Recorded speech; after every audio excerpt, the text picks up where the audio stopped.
Narration का मतलब जब आप कोई चीज़ नरेट करते हो, नरेट करने का मतलब होता है जब कुछ बताते हो। जैसे अगर आप कहोगे आई वर्क हार्ड, तो मैं कहूँगी कि ही सेज, वो कहता है आई वर्क हार्ड।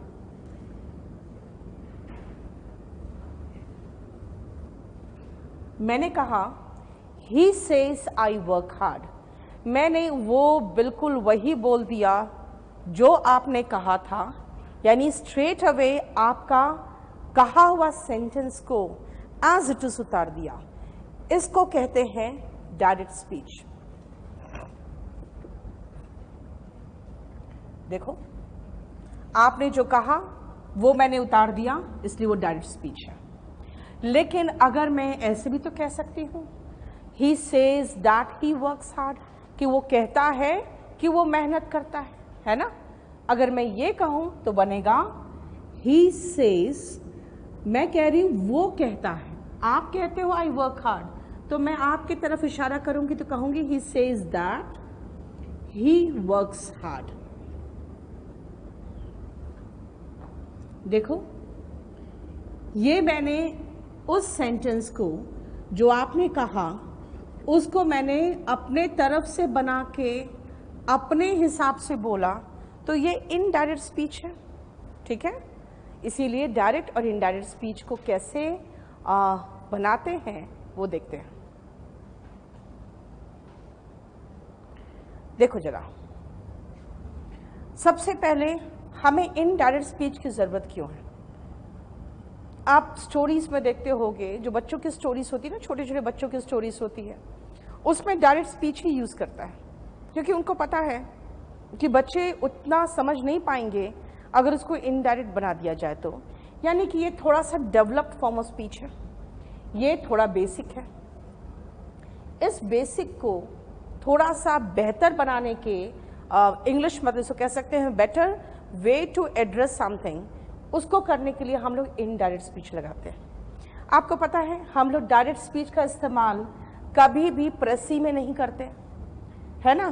कभी भी कॉम्प्रिहेंशन में जो आंसर्स लिखा जाता है, डिस्क्रिप्टिव पेपर की बात कर रही हूँ मैं, उसमें कभी भी डायरेक्ट स्पीच का इस्तेमाल नहीं किया जाता है, क्योंकि मैंने कहा ना ये थोड़ा डेवलप्ड फॉर्म है। यानी ये मैं तभी बोल पाऊंगी जब मुझे प्रॉपर नॉलेज हो ग्रामर का और चेंज करने का। आपने कहा मैं मेहनत करता हूँ, मैंने कहा वो कहता है मैं मेहनत करता हूँ, मैंने एज इट इज रिपीट कर दिया।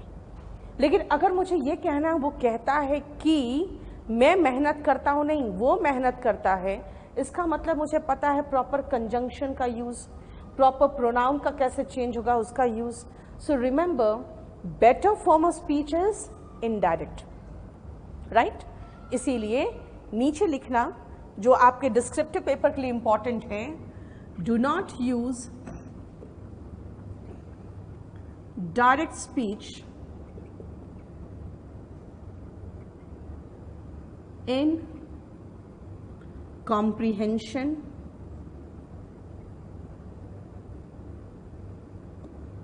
और दूसरा जो प्रेसी राइटिंग करते हैं हम लोग डिस्क्रिप्टिव पेपर में, उसमें हम कभी यूज नहीं करते। अंकुश, सारा टॉपिक्स उसी में रखा हुआ है, आप बिल्कुल देखोगे ना, वर्ब टेंस सब कुछ उसमें रखा हुआ है, ठीक है।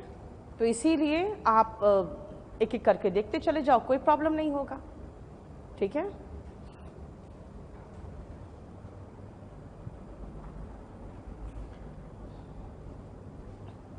So this is the importance of narration, कि हमें कोशिश करना चाहिए कि हम हमेशा इनडायरेक्ट स्पीच में किसी भी चीज़ को रखें। अब जरा देखो ध्यान से, ये है क्या, ये जो वर्ब है ना, इसको हम रिपोर्टिंग वर्ब कहते हैं।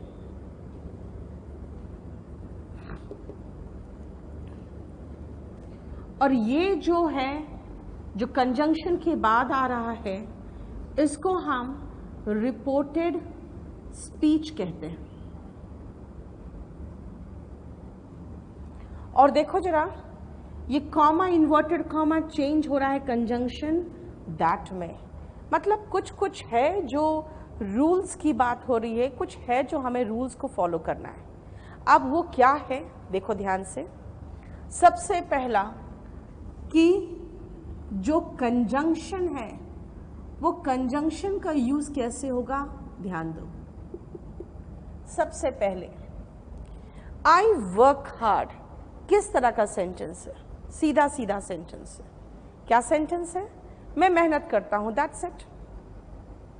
इसमें कुछ नई बात तो बताई नहीं जा रही है, एक सीधा सीधा बता दिया गया, मैं मेहनत करता हूं। This means I work hard एक असर्टिव सेंटेंस है। और जो असर्टिव सेंटेंसेस होते हैं ना, उनमें कंजंक्शन दैट लगता है। कुछ नहीं, बस सीधा एक कथन कह दिया गया, मैं मेहनत करता हूं। तो जो कथनात्मक वाक्य होते हैं उनको असर्टिव सेंटेंस कहते हैं। कथनात्मक वाक्यों में कंजंक्शन दैट लगता है, ठीक है। अब असर्टिव सेंटेंस क्या है, कुछ नहीं, एक स्टेटमेंट देता है, सिर्फ स्टेटमेंट, बस, जिसको हम कथनात्मक कहते हैं, कथनात्मक वाक्य कहते हैं, सिर्फ एक कथन बताता है। अब देखो ये जो कंजंक्शन है, जब आप कहोगे कि अगर सेंटेंस ऐसा हो गया, go away, give me a glass of water, please help me, यानी जहां ऑर्डर्स, रिक्वेस्ट, सजेशंस वाले वाक्य होते हैं ना, वो कहलाते हैं imperative sentences.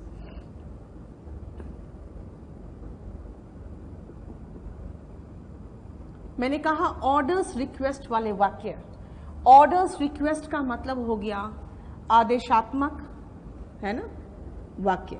Orders and request वाले वाक्य जो होते हैं, अगर ऐसे वाक्य आगे आप चल के देखोगे तो कंजंक्शन टू लगाना, ठीक है।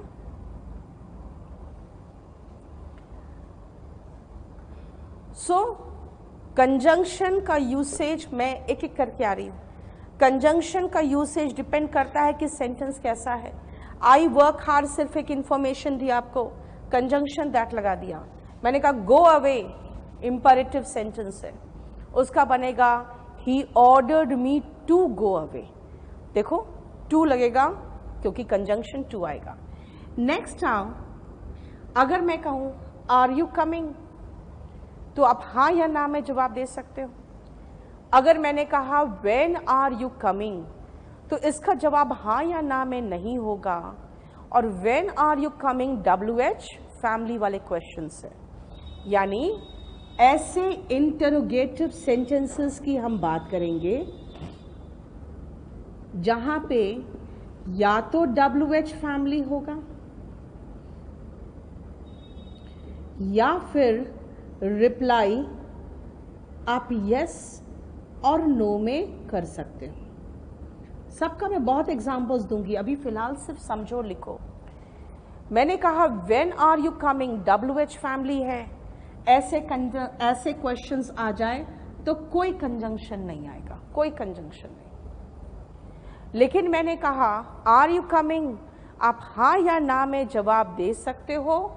ऐसे कंडीशन में आपका जो आएगा कंजंक्शन वो या तो इफ होगा या फिर वेदर होगा, और कहाँ हम इफ यूज नहीं कर सकते वो हम बाद में बताएंगे।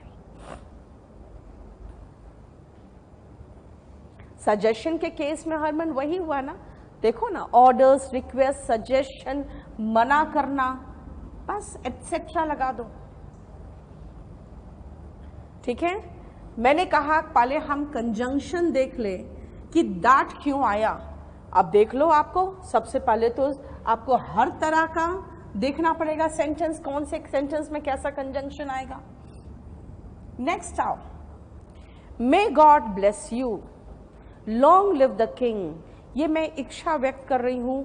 और इच्छा वाले जो सेंटेंसेस होते हैं ना, विश और प्रेयर वाले, वो ऑप्टेटिव वाक्य होते हैं। विश एंड प्रेयर्स, जिसको हम कहते हैं इच्छा सूचक वाक्य,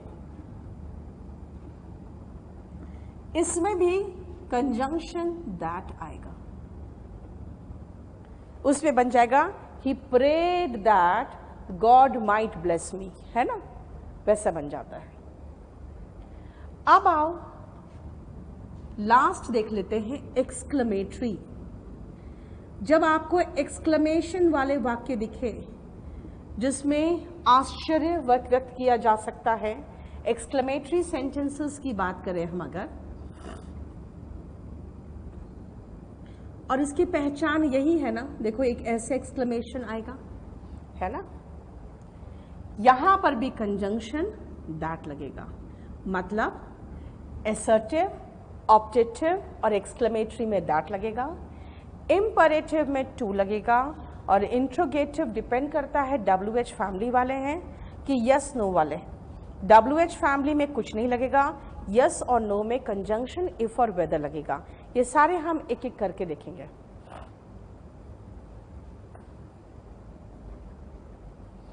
ठीक है, पहला पॉइंट क्लियर हो गया हमारा कि कंजंक्शन दैट क्यों आया। अब देखते हैं नेक्स्ट पॉइंट कि रिपोर्टिंग वर्ब अगर सेज है और मैंने कहा आई वर्क हार्ड, तो देखो रिपोर्टिंग वर्ब सेज है, मतलब प्रेजेंट में। रिपोर्टिंग वर्ब विल से में भी हो सकता था, हैज सेड भी हो सकता था। इसका मतलब प्रेजेंट और फ्यूचर में रिपोर्टिंग वर्ब होगा ना। तो देखो रिपोर्टेड स्पीच वर्क का वर्क्स हुआ है सिर्फ इसीलिए क्योंकि आई का ही हुआ है, ही के साथ वर्ब SES में आता है। इसका मतलब है कि टेंस सेम रहा। देखो क्यों सेम रहा, क्योंकि नेक्स्ट पॉइंट है, लिखो, अगर रिपोर्टिंग वर्ब प्रेजेंट अथवा फ्यूचर में हो, if the reporting verb is in present और फ्यूचर टेंस, तो रिपोर्टेड स्पीच के टेंस में कोई परिवर्तन नहीं होगा। तो रिपोर्टेड स्पीच के टेंस में कोई परिवर्तन नहीं होगा। There will be no change in the tense of the reported speech. Reported speech के टेंस में कोई परिवर्तन नहीं होगा। There will be no change in the tense of the reported speech.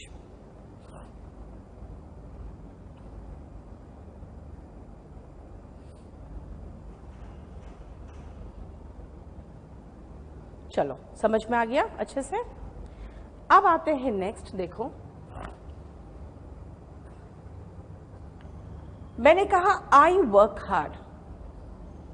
अब देखो ध्यान से, ये बहुत कॉमन सेंस की बात है, सारे नियम कॉमन सेंस पे है। मैं कह रही हूं आई वर्क हार्ड, तो आप कहोगे ma'am says that she works hard.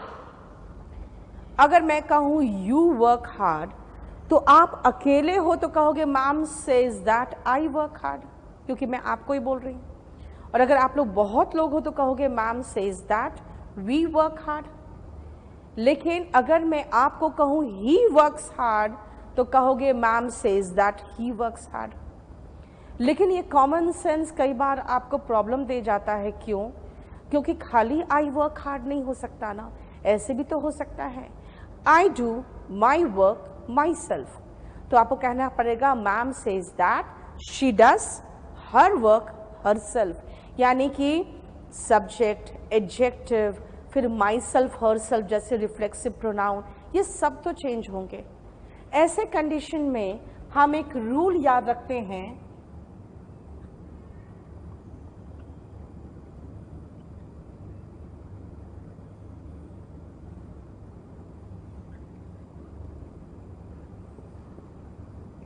ये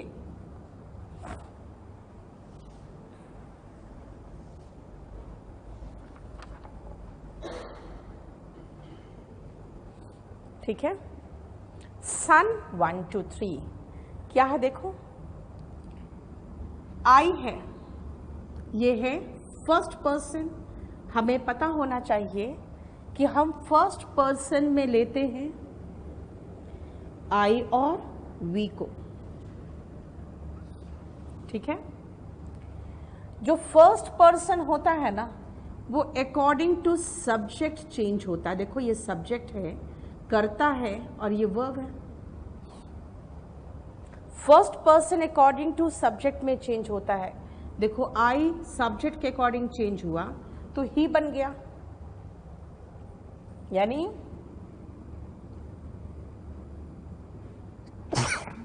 देखो first person according to subject है ना। चलो अब आप सेकेंड एग्जाम्पल लिखो।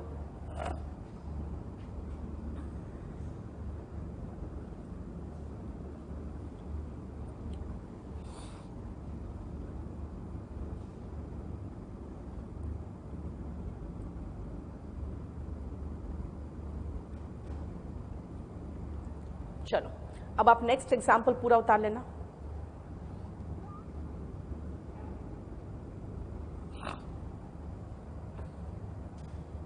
ही सेज, मैंने कहा था he says she works hard, तो मैं कहूंगी he says that she works hard. Third person को दिखा रहा है, यानी कि थर्ड पर्सन कौन कौन है? ही, शी, इट और दे, ये होते हैं थर्ड पर्सन। इनके केस में देखो नो चेंज है, ठीक है। ये आप सेकेंड एग्जाम्पल लिखे हो। चलो अब आप थर्ड एग्जाम्पल लिखोगे।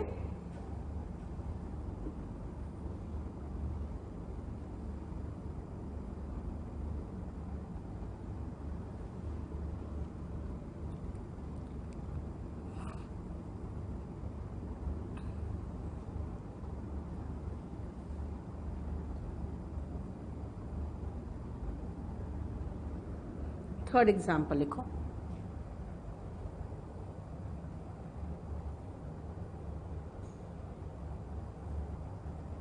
देखो सेकेंड पर्सन आपको पता होना चाहिए यू होता है। अब आती हूं मैं पर्सन में, मैं बात कर रही हूं तो मैं फर्स्ट पर्सन हूं, जिससे बात कर रही हूं वो सेकेंड पर्सन है, और जिसके बारे में बात करूंगी वो थर्ड पर्सन होगा। इसीलिए देखो ये थर्ड पर्सन किस तरह से है, फर्स्ट पर्सन और सेकेंड पर्सन, ठीक है। Second person according to object, समझ में आ गया SON का मतलब। देखो ये सब्जेक्ट था, ये वर्ब है, तो ये तो ऑब्जेक्ट है, जिससे बात करते हैं और जिस पर काम करते हैं वो ऑब्जेक्ट होता है ना। Second person according to object है, तो मी हमने पैसिव वॉइस में ही किया है कि वर्ब के पहले सब्जेक्ट फॉर्म आता है, तो मी आई में चेंज होगा ना। मी वर्क हार्ड थोड़ी बोलते हो आप, आई वर्क हार्ड कहोगे, यानी third person according to object change किया है, तो देखो आई बना, है ना।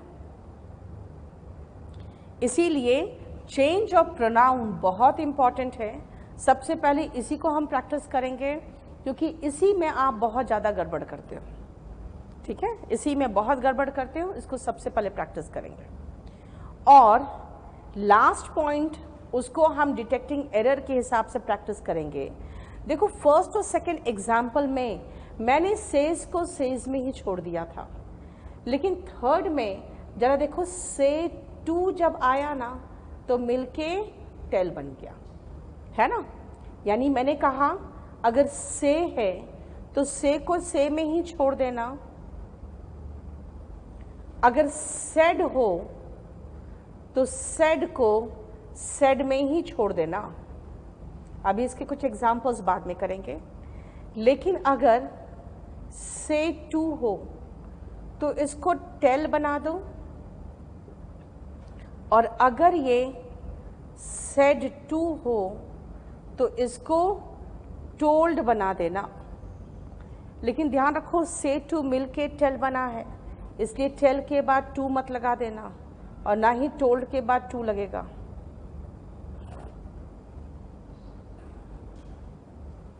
अब बताओ यहां तक कोई क्वेश्चन है तो बताओ।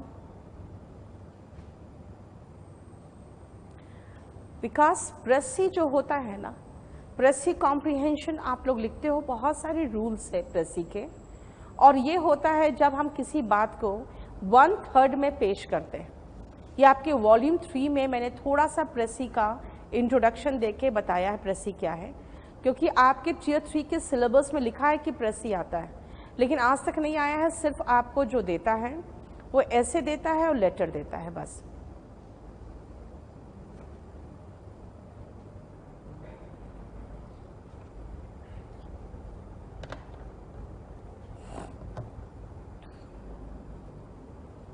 ठीक है, बोलो कोई प्रॉब्लम यहां तक? ये फर्स्ट छोटे से रूल्स थे और सब कॉमन सेंस बेस्ड है। मैं कह रही हूँ आई वर्क हार्ड, तो आप कहोगे ma'am says that she works hard. अब उसको मैंने ऐसे रूल्स में सिखा दिया इसीलिए ताकि आपसे गड़बड़ ना हो, गलती ना हो। चलो पहले कुछ सेंटेंसेस लिखो, देखो कहीं ऐसा तो नहीं कि प्रोनाउन चेंज करने में आपको प्रॉब्लम हो रहा हो।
हो गया?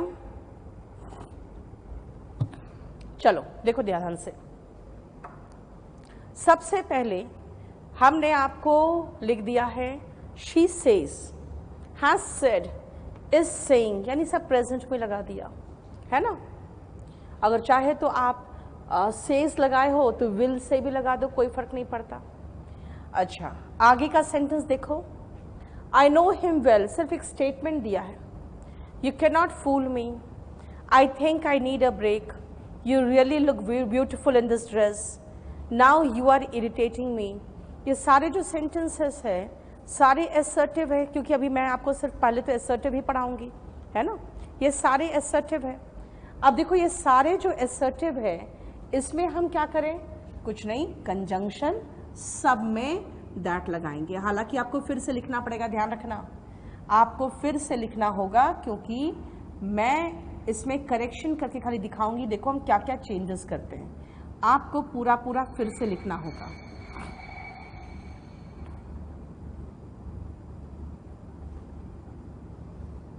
राइट? हो गया? बताओ। सब असर्टिव था, सब में कंजंक्शन दैट लग गया। अब देखो सेज ठीक है, लेकिन हैज सेड टू, जहां पर भी सेड टू दिख रहा है हम उसको टोल्ड कर दें। अभी बताया था सेड टू टोल्ड में होता है, और सेज लगा है तो इसको टेल्स कर दें। बाकी तो कोई प्रॉब्लम नहीं है। देखो right. Next point, first person according to subject, she हो गया, तो शी के साथ नो नहीं आता है, हमें पता है नोज आता है सबसे पहले, है ना। फिर आओ थर्ड पर्सन, मैंने कहा था नो चेंज, खत्म मामला, इन्वर्टेड कॉमा हटा दे। Second person according to object, लेकिन वर्ब के पहले तो सब्जेक्ट फॉर्म, एंड वर्ब के बाद ऑब्जेक्ट फॉर्म, लेकिन मी फर्स्ट पर्सन अकॉर्डिंग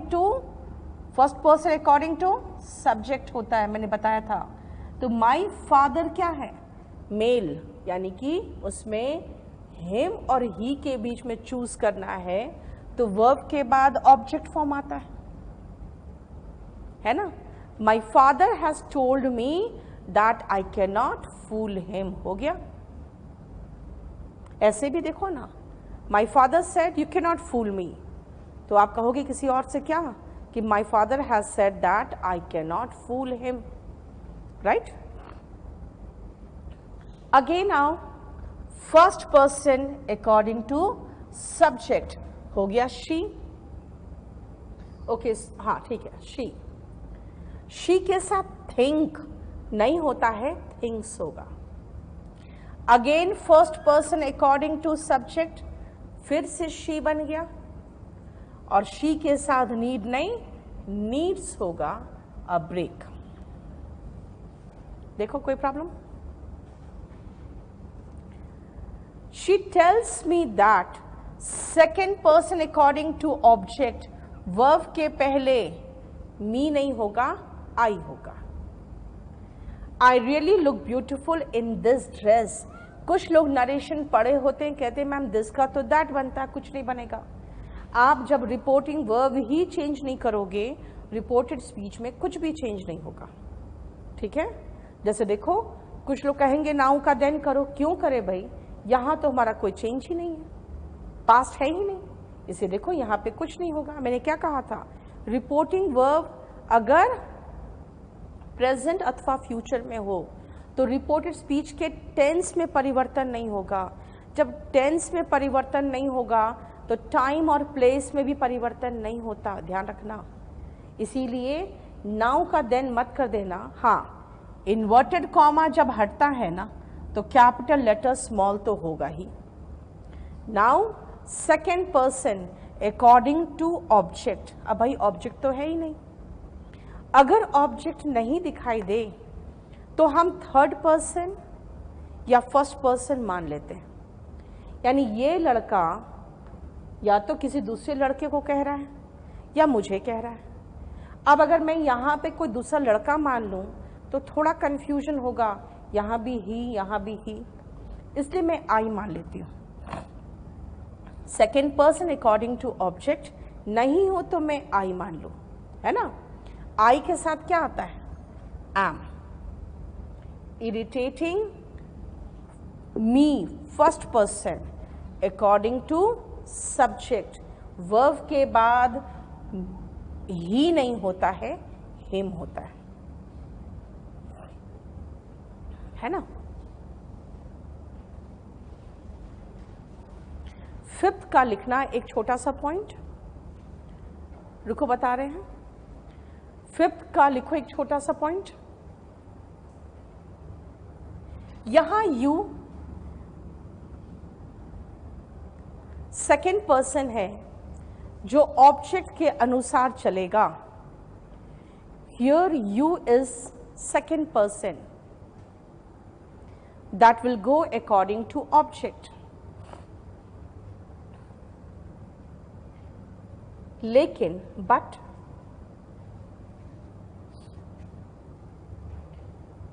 यहां ऑब्जेक्ट नहीं है, but here there is no object. यहां ऑब्जेक्ट नहीं है, here there is no object. इसीलिए हेंस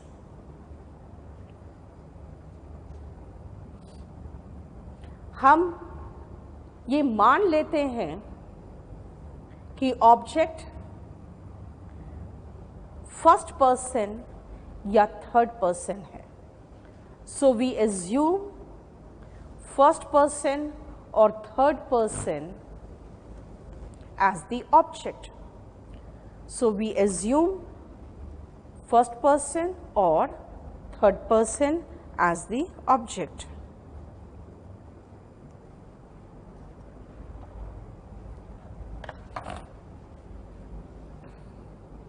ठीक है,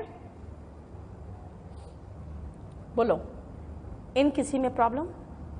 चलो अब मुझसे क्या क्वेश्चन पूछा है? दिस का दैट में, अभिनव दिस का दैट में मैंने चेंज किया ही नहीं। क्यों नहीं चेंज किया है नीचे लिखो, फिर लिखो। 4 और 5th सेंटेंस में दिस और नाउ का कोई परिवर्तन ना करें।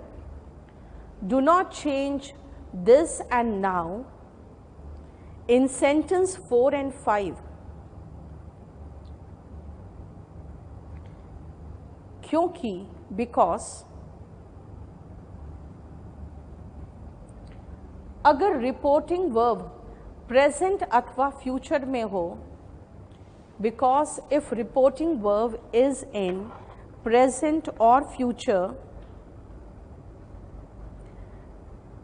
तो कॉमा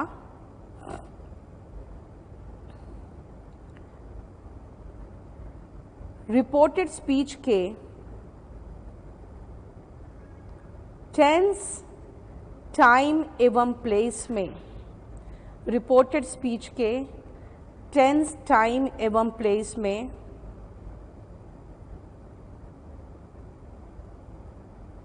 कोई परिवर्तन नहीं होता है। We do not have any change in tense, time and place of reported speech. We do not make any change, make कह सकते हो make any change in reporting in tense, time and place of reported speech.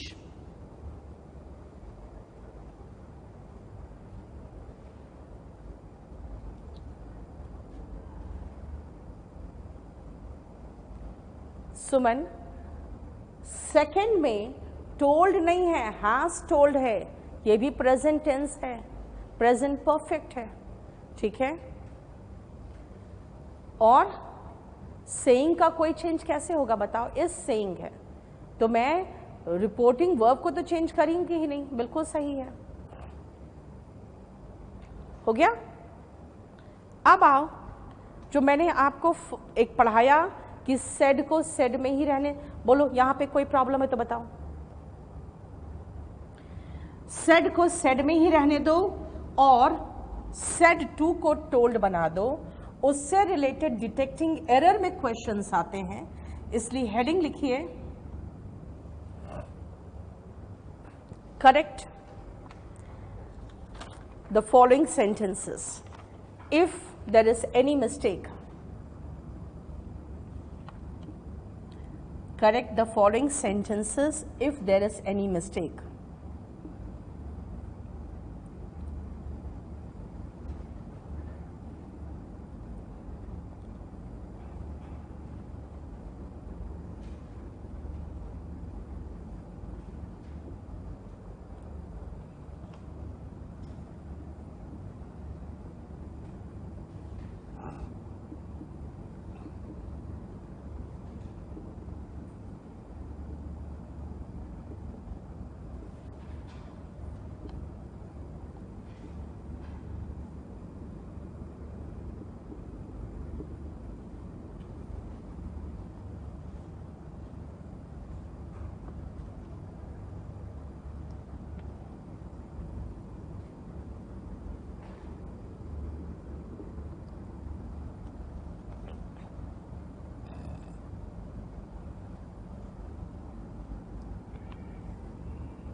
मैंने ये कहा था कि reporting verb अगर present या फ्यूचर में हो तो रिपोर्टेड स्पीच के ना टेंस में चेंज होगा, ना टाइम में चेंज होगा, इसलिए नाउ का देन नहीं किया, और ना ही प्लेस में चेंज होगा, इसलिए दिस का दैट नहीं किया.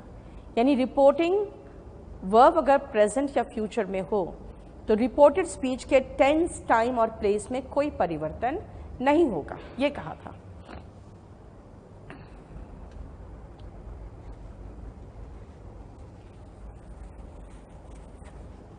अब आओ ये 6 सेंटेंसेस देखो ध्यान से. ही सेड अस, नहीं, रॉन्ग है, ध्यान रखना. से के बाद अगर आपको एक ऑब्जेक्ट लगाना हो, जैसे मी हो गया, अस हो गया, देम हो गया, तो आपको बीच में टू लगाना पड़ेगा. से अस नहीं होता. ही सेड टू अस करो, और नहीं तो सेड टू अस को चेंज कर दो टोल्ड, क्योंकि हमें पता है सेड टू मिलके टोल्ड होता है. फर्स्ट पॉइंट का ये जवाब है आपका. ठीक है, नेक्स्ट आओ. टोल्ड से टू मिलके टेल बनता है और सेड टू मिलके टोल्ड बनता है. जब मैंने कहा था कि सेड टू किसको, अस दिया हुआ है, यहां पे ऑब्जेक्ट है, वही मैंने कहा से टू के बाद ऑब्जेक्ट आएगा, ऐसे खाली ऑब्जेक्ट नहीं लगा सकते हो.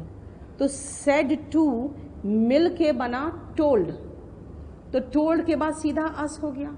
अब यहां पर फिर से टू कहां से लाए, क्योंकि सेड टू मिल के टोल्ड बना है, इसीलिए टू काटो यहां से.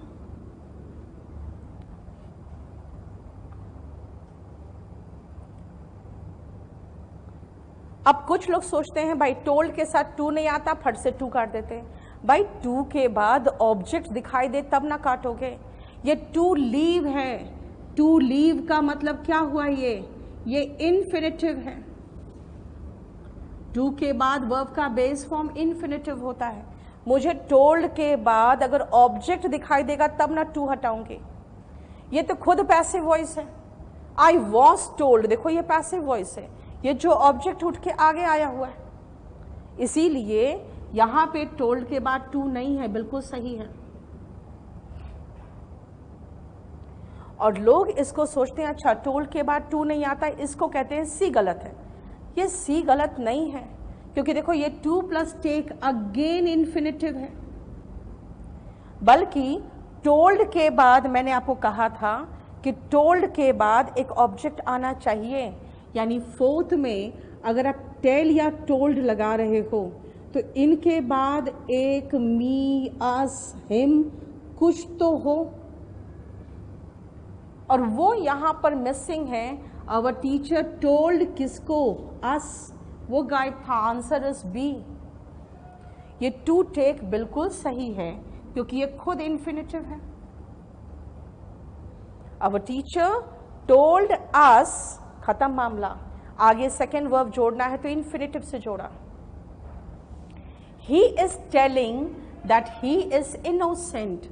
टेलिंग के बाद या तो अस वगैरह कुछ तो लगाओ, और अगर कुछ नहीं लगाना है तो ही इज सेइंग लगाओ।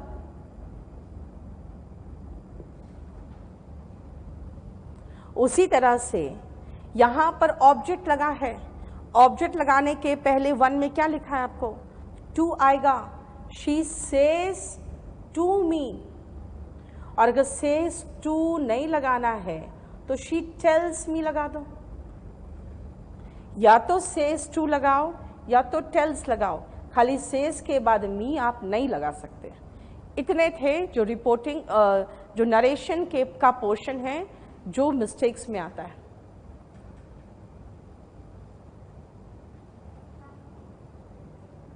कौन सा? फिफ्थ का।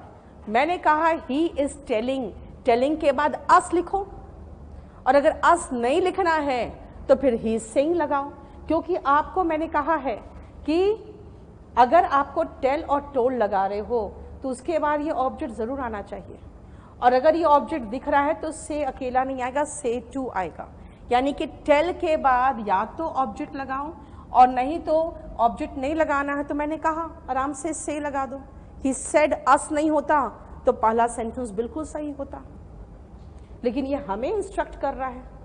इसे he told us to open बेहतर होता he instructed us, he ordered us, he asked us. नहीं, कोई बात नहीं, लेकिन कम से कम सेंटेंस का फॉर्मेशन तो गलत नहीं होगा ना, अगर आप सेड टू को बना दो या टोल्ड लिख दो तो। ये था जो डिटेक्टिंग एरर में आपको प्रेपोजिशन से क्वेश्चन आते हैं, से और टेल का लेकर। सो हम लोगों ने जो अभी तक पढ़ा था चेंज ऑफ प्रोनाउन, कॉन्फिडेंट हो गए चेंज ऑफ प्रोनाउन को लेके, 5 सेंटेंसेस देख लिया, और फिर टेल और टोल्ड और से का प्रॉब्लम देखा था, उसमें भी कॉन्फिडेंट हो गए, है ना। अब आओ नेक्स्ट 5 सेंटेंसेस लिखो, कुछ नया चीज देखेंगे। नेक्स्ट पॉइंट है ये, अब आगे बढ़ रहे हैं।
ही इज टेलिंग, किसको? मी लगा दो, क्योंकि टेल के बाद ऑब्जेक्ट आता है हरमन, और नहीं तो ही इज सेइंग लगाओ, बिना ऑब्जेक्ट का टेल नहीं आता।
अब देखो ध्यान से, ही सेड, सब में देखो मैंने रिपोर्टिंग वर्ब पास्ट में लगा दिया है, सभी में रिपोर्टिंग वर्ब पास्ट में। इसका मतलब है कि वो तो मामला ही खत्म हो गया प्रेजेंट और फ्यूचर का। लेकिन आगे देखो अंदर लिखा है a bad carpenter fights with his tools. इसका हिंदी होता है नाच ना जाने आंगन टेढ़ा। उसका मतलब कि आपको कोई काम नहीं आता ना तो आप दूसरी चीज को दोष देते हो। एक ईडियम है, जो ईडियम्स होते हैं ना उसमें कोई परिवर्तन नहीं होता, इसलिए पहले मैं लिख दूं ये ईडियम है ताकि पता तो चले। अब ऐसे सेंटेंसेस जो होते हैं ना वो सेंटेंसेस होते हैं फ्रेज कहलाते हैं वो। जैसे honesty is the best policy, क्या है? साफ साफ दिख रहा है honesty is the best policy. इसमें कोई अंदर छिपा हुआ अर्थ नहीं है। यहाँ पे कारपेंटर मतलब नहीं है, यहाँ पे टूल से भी मतलब नहीं है। इसका मतलब है आपको काम नहीं आता तो दूसरों को दोष देते हो, है ना। और यहाँ पे virtue is its own reward, यानी जो अच्छाई है वो खुद ही अपना रिवॉर्ड है। आप कभी कुछ अच्छा काम करते हो, चाहते हो कि मुझे रिवॉर्ड मिले, भाई भगवान ने आपको ऐसा गिफ्ट दिया है कि आप अच्छाई कर रहे हो तो खुद ही अपने आप में रिवॉर्ड है। इसीलिए इस तरह के सेंटेंसेस जो होते हैं उनको हम फ्रेज में डालते हैं, ठीक है। The sun is a star, ये तो यूनिवर्सल ट्रूथ है, सबको पता है कि ऐसा है ही।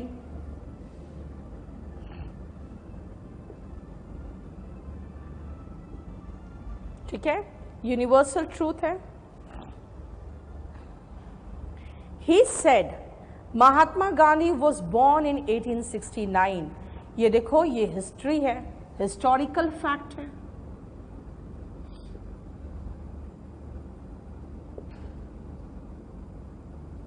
है ना, ये हिस्टोरिकल फैक्ट है। I go to school daily, ये इसका प्रेजेंट रूटीन है। I go to school daily present routine है।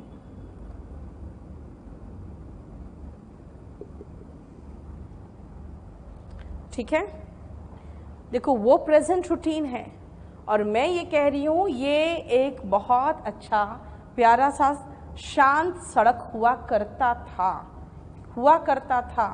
ये पास्ट का रूटीन है। जहां भी यूज टू प्लस वर्ब का बेस फॉर्म आता है वो पास्ट रूटीन होता है। अब ये देखो sentence, women are more sincere workers than men. इसको यूनिवर्सल ट्रूथ मान लोगे तो जिंदगी सफल हो जाएगा। क्यों? ये ऐसा सेंटेंस है जिसने कहा उसके अनुसार ये बिल्कुल ऐसा ही होता है। लेकिन आप कहोगे कि ये कोई इडियम फ्रेज तो है नहीं। इस तरह के सेंटेंस को हम कहते हैं स्वीपिंग जनरलाइजेशन। स्वीप करना मतलब झाड़ू लगा देना, यानी सबको एक साथ, जैसे नहीं कहते हैं कि बीजेपी को स्वीपिंग विक्ट्री मिल गई, यानी कि पूरा एक साथ समेट के सारी सीट ले गया, है ना। और जनरलाइजेशन का मतलब होता है सामान्यकरण, यानी सबको एक ही तराजू पे तोल कर रख दिए। एक और सेंटेंस था, Kalam said backbenchers are more intelligent. अब इसमें सारे फ्रंट बेंचर्स जो होंगे वो तो ऑब्जेक्शन उठा देंगे, लेकिन कलाम ने कहा तो उनके अकॉर्डिंग ये यूनिवर्सली सब पे लागू होता है। इसीलिए ऐसे सेंटेंस को हम कहते हैं स्वीपिंग जनरलाइजेशन, यानी सबको समेट कर एक साथ कह दिया कि भाई विमेन ज्यादा सिंसियर होती है मेन से। ये 2012 का क्वेश्चन है, ठीक है। अब देखो क्या है, रिपोर्टिंग वर्ब पास्ट में है, reported speech, idiom, phrase, universal truth, habitual action, historical fact और स्वीपिंग जनरलाइजेशन है। ऐसे कंडीशन में रिपोर्टेड स्पीच के टेंस में कोई परिवर्तन नहीं होगा। लिखो नीचे पहले, अगर रिपोर्टिंग वर्ब पास्ट में हो, if the reporting verb is in past tense और रिपोर्टेड स्पीच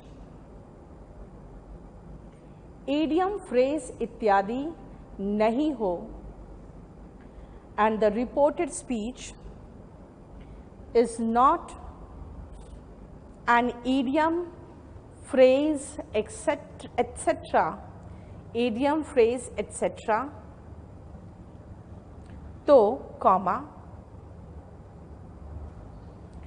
रिपोर्टेड स्पीच के टेंस टाइम तो रिपोर्टेड स्पीच के टेंस, टाइम और प्लेस में कोई परिवर्तन नहीं होगा, comma there will be no change in the tense, time and place of reported speech. Reported speech के टेंस, टाइम एवं प्लेस में कोई परिवर्तन नहीं होगा। There will be no change in the tense, time and place of reported speech.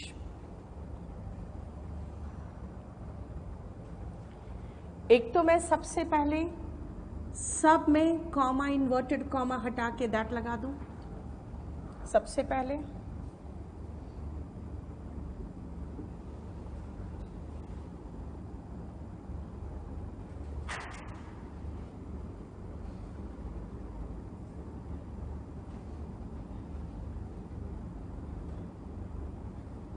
आपको तो फिर से लिखना होगा, फिर से लिखते जाना। पहले देख लो ध्यान से क्या किया। उसके बाद पहला वर्ड जो है इन्वर्टेड कॉमा हटाने के बाद वो कैपिटल से स्मॉल में करना पड़ेगा आपको पहले तो।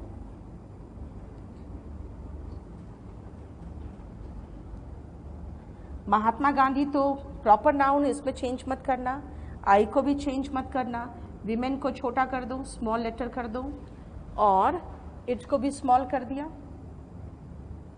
आप देख लेते हैं। He said that a bad carpenter fights with his tools, ठीक है। Virtue is its own reward, ठीक है। The sun is a star, Mahatma Gandhi was born, ठीक है। लेकिन ये फर्स्ट पर्सन है, इसको तो अकॉर्डिंग टू सब्जेक्ट चेंज करना पड़ेगा। तो ही हो गया, और ही के साथ गोज होता है, फिर गो तो नहीं होता ही के साथ, ठीक है। Women are more sincere workers than men, ये भी ठीक है। It used to be a lovely quiet street, बाकी देखो सब सही हो गया, कोई टेंस में परिवर्तन नहीं किया। देखो ईडियम एंड फ्रेज में ये डिफरेंस है ना बेटा, कि ईडियम में कुछ एक छिपा हुआ अर्थ होता है। अब honesty is the best policy, इसमें कोई छिपा हुआ अर्थ नहीं है, जो बोला वही है। ऑनेस्टी सबसे अच्छा पॉलिसी होता है कोई भी बिजनेस करने का। लेकिन आप देखो इसमें कारपेंटर, टूल्स, हिंदी में कहते हैं नाच न जाने आंगन टेढ़ा। न नाच से मतलब है, न आंगन से मतलब है। इसका मतलब है आपको कोई काम नहीं करना आता ना, तो दूसरे को दोष देते हो। ये ईडियम में एक छिपा हुआ मीनिंग होता है। बाकी आप लोग को जितना भी डाउट्स है सब आप लिखते चले जाओ, क्लास ख़त्म करूँगी, फिर मैं डाउट्स लूँगी। देखिए बीच में आप अलग अलग चैप्टर्स के डाउट्स पूछ लेते हो ना, उससे क्या होता है ना, बाकी स्टूडेंट्स जो बाद में देख रहे होते हैं ना रिकॉर्डिंग, वो कंफ्यूज कर जाते हैं। तो मैं सारा ले लूँ कि आपको जिस चैप्टर से पूछना है डाउट्स लिख दो बस। क्लास ख़त्म करने के बाद हम डाउट्स लेंगे। गौरव, हमारा पूरा टेक्निकल का बैच अलग से स्टार्ट होता है, बीच में भी हुआ था एक बैच, वो ख़त्म हुआ है प्रॉपर तरीके से। टेक्निकल का हम लोग बिल्कुल कराते हैं और अच्छे टीचर्स के साथ आपका ऑनलाइन बैच भी है। हमारे सारे वही टीचर्स होते हैं जो हमारे ऑफलाइन में पढ़ा रहे हैं। हम लोग ऑनलाइन ऑफलाइन अलग टीचर्स नहीं रखते। बोलो, कोई प्रॉब्लम नहीं यहाँ तक?